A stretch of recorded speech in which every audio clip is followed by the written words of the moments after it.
শ্রীভূমিতে কত কাজ হয়েছে, আবার কাজ হবে। বরাক উপত্যকায় যেরকম কাজ লাস্ট 5 and 10 years হয়েছে, আগে কি রকম ছিল বরাক উপত্যকা। এখন চিফ মিনিস্টার কতবার বরাক ভ্যালিতে আসলো, আগে কি তরুণ গগৈ এত আহা যোৱা কৰছিল, হিতেশ্বৰ শইকীয়া আসেছিল অত সময়, শরৎ সিংহ, কোন who is the other chief minister who use to come Barak valley regularly. আমি তো বরাক ব্রহ্মপুত্র ডিফারেন্সে আমি এক প্রকার এবলিশ করে দিল, একটা সবেই Assam, everything is in Assam. ইমান ডাঙৰ 4 লেন বনাই আছে, হৈ যাব। দলঙো একদম টাইমত বনাই দিলোঁ। চহৰৰ ৰাস্তাও পূজাৰ আগত অলপতো ঠিক কৰিম। কামটো ভাল কৰি আছে, ৰিজাল্টটা দেখোন, ৰিজাল্টটা ভালে হ'ব। দি দিম ভাই, তোমার জন্য সব কিছু করতে হবে। তোমার নামটা কি? এই আজহারউদ্দিনের জন্য তুমি প্রশ্ন করে আচ্ছা নামটা করিমগঞ্জ হতে লাগে, এর জন্যই তোমরা খারাপ। আজহারউদ্দিন যব রবীন্দ্রনাথ ঠাকুরের জয়গান গাবে, তখনই ভারতে সব কিছু ভারতীয় হয়ে যাবে। যখন আজহারউদ্দিন করিমগঞ্জের ফেভারে কবে, তখন তো হবে না।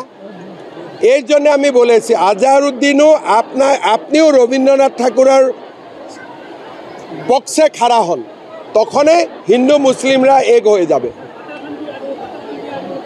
আমি ঠিক ধরেছি না? হ্যান্ডশেক লাগাও একবার। চালা, আজহারউদ্দিন জিন্দাবাদ। বড় প্লেয়ার ছিল ক্রিকেটে, কিন্তু লাস্টে ওরাও ম্যাচ ফিক্সিং করে দিল।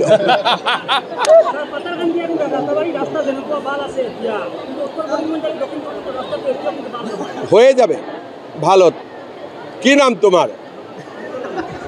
চলো হ্যান্ডশেক লাগাও।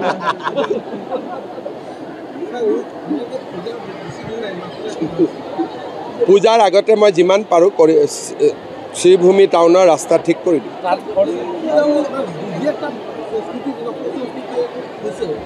এইটো ভাল নহয় ডিজে ওলোৱা পূজাততো মাৰ মন্ত্ৰ হ'ব লাগে, মাৰ অৰ্চনা হ'ব লাগে, কিন্তু মই মৰেল পুলিচিং কৰিলে বেয়া হ'ব। সমাজের জ্যেষ্ঠজনে ওইটার নির্ণয় নিতে হবে। কেন আমি if I start মরেল policing, public আমাকে খারাপ পাবে।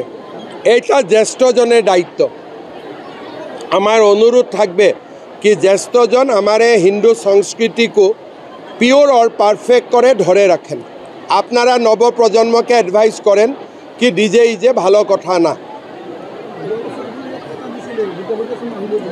বরাক ভ্যালিত তো আহোঁই, আমি তো একটা সিরিয়াল থাকো না, একবার শিলচর কাছার, একবার শ্রীভূমি, একবার হাইলাকান্দি, এবার টানটা তো কাছারের। কাছার শ্রীভূমি হাইলাকান্দি, আবার কাছার শ্রীভূমি হাইলাকান্দি। অলপ সময় লাগে, হাইকোর্ট টাইকোৰ্টৰো কথা থাকেতো, আৰু সব কিছু ঠিক কৰিব লাগিব। তাতে আকৌ মৈমালবিলাকো আছে ন, অলপ মৰম কৰিব লাগে।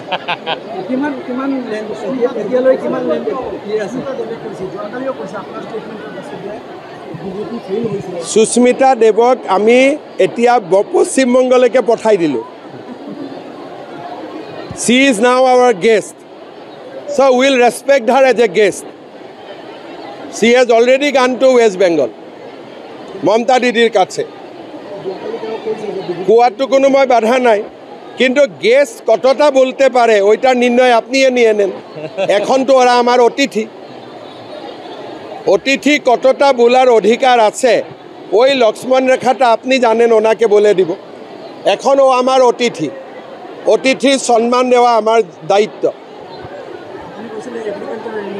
সব আছে, লাইনে আছে, সব হয়ে যাবে একটা একটা করে। এখন শিলচরে ফ্লাইওভার আসবে 700 কোটি টাকায়, আসামে তো অত টাকা না, একটা ফেস করিয়ে করতে হবে। আমার মনে আছে হয়ে যাবে, ঠিক আছে।